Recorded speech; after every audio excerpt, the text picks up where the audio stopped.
Hello friends, आपका स्वागत है हमारे यूट्यूब चैनल में। तो आइए फ्रेंड्स, आज की इस वीडियो में हम लोग क्लास 10th का एक्सरसाइज 8.2 एनसीईआरटी मैथ का प्रश्न संख्या 4 को सॉल्व करेंगे। इसके पहले वाले वीडियो में हम लोग प्रश्न संख्या 3 तक को सॉल्व किए हैं। तो 4 नंबर प्रश्न दे रखा है, बताइए कि निम्नलिखित में कौन कौन सत्य है या असत्य है, कारण सहित अपने उत्तर की पुष्टि कीजिए। यानी अगर सत्य है तो भी इसका हमें आंसर देना है और असत्य है तो भी इसका रीज़न देना है कि क्या कारण है कि आप सत्य कह रहे हैं, क्या कारण है कि आप असत्य इसको कह रहे हैं। ठीक है, तो 1 नंबर प्रश्न है, साइन ए प्लस बी बराबर साइन ए इंटू साइन बी। यानी इस क्वेश्चन के कहने का मतलब ये है कि अगर ए और बी का मान जो आप बराबर के बाएं पक्ष में रखेंगे वही मान आपको बराबर के दाहिने पक्ष में रखना है, उसके बाद आपको बनाना है। तो सबसे पहले प्यारे बच्चों 1 नंबर को हम हल करते हैं। ठीक है, 1 नंबर प्रश्न को हल करेंगे। तो 1 नंबर प्रश्न को हल करेंगे तो सबसे पहले हम क्या करेंगे, कोई ना कोई यहाँ पे वैल्यू मान के हम इसको पुट कर रहे हैं। तो आइए हम ए जो है ए के जगह पे हम क्या ले लेते हैं, 30 डिग्री ले लेते हैं और बी के जगह पे क्या ले लेते हैं, 60 डिग्री ले लेते हैं। ठीक है, तो यहाँ पे क्या करेंगे, सबसे पहले मानेंगे, लिखेंगे माना कि ए बराबर 30 डिग्री तथा बी बराबर 60 डिग्री रखने पर, तो साइन है तो साइन हो जाएगा और ए के जगह पे हम 30 रखेंगे और बी के जगह पे हम 60 रखेंगे। बराबर का चिन्ह है तो बराबर का चिन्ह दे दिए, साइन है तो साइन हो गया और ए के जगह पे हम 30 रखेंगे, प्लस है तो प्लस हो गया, साइन है तो साइन हो गया और बी के जगह पे हम यहाँ पे 60 रखेंगे। अब यहाँ पे साइन है तो साइन हो जाएगा, 60 और 30 कितना हो जाएगा, तो 90 हो जाएगा और बराबर है तो बराबर। अब यहाँ पे इंडिविजुअल मान यानी अलग अलग मान रखेंगे। यानी 37 का मान कितना होता है, तो आप देख सकते हैं 37 का मान 1/2 होता है। तो 37 के जगह हम कितना लिख सकते हैं, तो 1/2, प्लस है तो प्लस हो गया। फिर कह रहा है साइन 60, यानी साइन 60 के जगह हम कितना लिख सकते हैं, तो √3/2। तो हम यहाँ पे कितना लिख देंगे, तो √3 और बाटा में कितना लिख देंगे, 2। और साइन 90 का मान यहाँ पे है तो साइन 90 का मान देख लीजिए कितना होता है, 1 होता है। तो यहाँ पे क्या हो गया, 1 हो गया, बराबर है तो बराबर हो गया। अब देखिए यहाँ से ये तो भिन्न का एक जोड़ हो गया, तो 2 और 2 का एलसीएम कितना हो जाएगा, 2 हो जाएगा। तो ऊपर कितना हो जाएगा, 1 और प्लस में √3। तो ये दोनों आपस में बराबर है, तो ये दोनों आपस में बराबर नहीं है। तो इसका राइट आंसर क्या हो जाएगा, तो यानी असत्य हो जाएगा। क्या हो जाएगा प्यारे बच्चों, तो असत्य हो जाएगा। क्यों होगा असत्य, क्योंकि यानी ये तो कह रहा है कि बराबर साइन ए प्लस बी बराबर साइन ए प्लस साइन बी, यानी ये तो बराबर कह रहा है। लेकिन यहाँ पे इधर बराबर के बाएं पक्ष में 1 आया तो बराबर के दाहिने पक्ष में 1 प्लस √3/2 आया, यानी दो ये जो है आपस में बराबर नहीं हो रहा है। इस वजह से इसका राइट आंसर क्या होगा, असत्य होगा। ठीक है, पहला का कारण हो गया।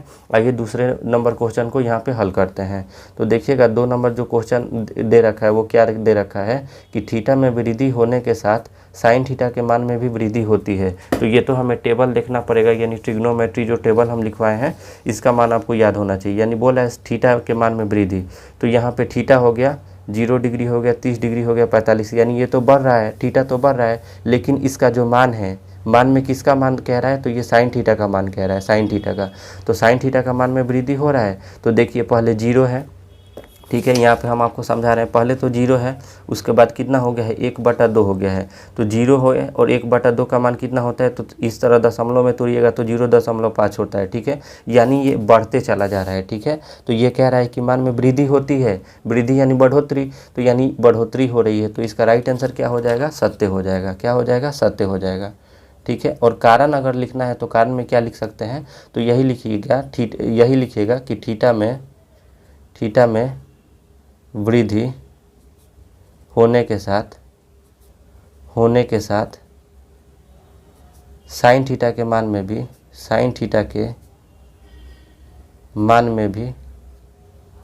वृद्धि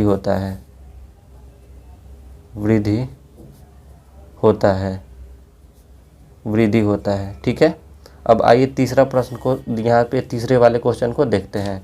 यानी तीसरा प्रश्न दे रखा है, थीटा में वृद्धि होने के साथ कॉस थीटा के मान में भी वृद्धि होता है। यानी क्वेश्चन वही है, लेकिन यहाँ पे क्या कह रहा है, कॉस थीटा वाला कंडीशन लगा दिया है। तो यहाँ पे देख सकते हैं थीटा है और ये थीटा का मान हो गया ठीक है। 0 डिग्री, 30 डिग्री, 45 डिग्री, और यहाँ पे कॉस थीटा का अलग अलग मान है। तो देखिए साइन थीटा का मान तो बढ़ रहा है, लेकिन ये कॉस थीटा का मान क्या होता है, कम होता है, ठीक है। 1 है, उसके बाद √3/2 हो गया, 1/2 हो गया, और अंत में आके छोटा होते होते कितना हो गया है, तो 0 हो गया है, ठीक है। तो कॉस थीटा के मान, साइन थीटा का मान तो बढ़ता है, लेकिन कॉस थीटा का मान क्या होता है, यानी घटता है। तो ये क्या हो जाएगा, असत्य हो जाएगा, ये क्या हो जाएगा, असत्य हो जाएगा। तो यहाँ पे आप लिख सकते हैं इसका राइट आंसर में असत्य, और कारण में आपको ये लिख सकते हैं, इसमें क्या कह रहा है, थीटा में वृद्धि होने के साथ कॉस थीटा के मान में भी वृद्धि होती है, तो आप लिख सकते हैं कि नहीं, कमी होती है, ठीक है। यहाँ पे लिखेंगे थीटा में वृद्धि होने के साथ, थीटा में वृद्धि होने के साथ, थीटा में वृद्धि होने के साथ कॉस थीटा के मान में, कॉस थीटा के मान में कमी होती है, कमी होती है, ठीक है। अगला जो है प्रश्न दे रखा है, यानी 4 नंबर, कि थीटा के सभी मानों पर साइन थीटा बराबर कॉस थीटा है, यानी सभी मानों पे कह रहा है, ठीक है। एक मान पे कहता तो ये तो सत्य हो जाता, लेकिन ये सभी मानों पे कह रहा है, यानी कहने का मतलब साइन 0 डिग्री पे 0 अगर साइन थीटा का मान है तो कॉस थीटा का मान 0 है, नहीं है, तो ये आपस में बराबर है। फिर 30 डिग्री में तो ये साइन थीटा का मान 1/2 आ रहा है, तो कॉस थीटा का मान √3/2 आ रहा है। ठीक उसी प्रकार साइन 45 में आप देखिएगा तो 1/√2 है, तो 1/√2, यानी केवल यहाँ पे, यानी साइन थीटा और कॉस थीटा का मान केवल 45 डिग्री पे क्या है, आपस में बराबर हो रहा है, बाकी सभी जगह क्या है, अलग अलग है। तो आप इसको कह सकते हैं कि थीटा के सभी मानों पर साइन थीटा बराबर, इसका तो राइट आंसर पहले तो क्या होगा, सत्य या असत्य में, तो असत्य हो जाएगा, ठीक है। क्या हो जाएगा, असत्य हो जाएगा। और आप इसको इस प्रकार कह सकते हैं कि थीटा के सभी मानों पर साइन थीटा बराबर कॉस थीटा नहीं होता है। तो यहाँ पे लिख लीजिए, थीटा के सभी मानों पर, थीटा के सभी मानों पर, थीटा के सभी मानों पर साइन थीटा बराबर कॉस थीटा नहीं होता है, ठीक है।